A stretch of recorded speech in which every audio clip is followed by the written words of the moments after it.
बिस्मिल्लाहिर्रहमानिर्रहीम। अस्सलाम वालेकुम दोस्तों, आज मैं आपको सिखा रही हूँ ग्लूटेन फ्री रोटी बनाने का तरीका।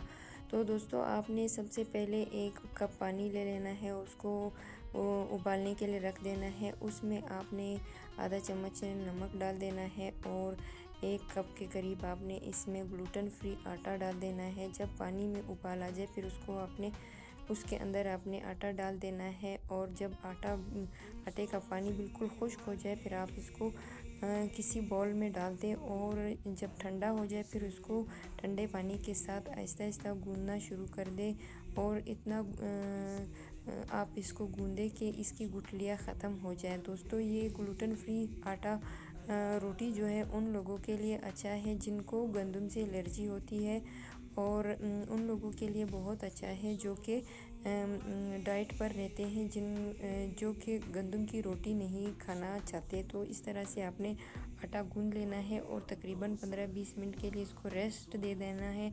रेस्ट देने के बाद आपने इस तरह से ग्लूटेन फ्री आटा जो है, जो खुश्क आटा है वो आपने इस तरह ले लेना है और इस तरह के पेड़े आपने बना लेने हैं।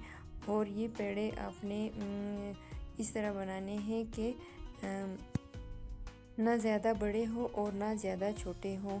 तो इस तरह से दोस्तों, इसका आटा ना बहुत ज़्यादा नरम गूंदा जाता है और ना ही बहुत ज़्यादा सख्त गूंदा जाता है।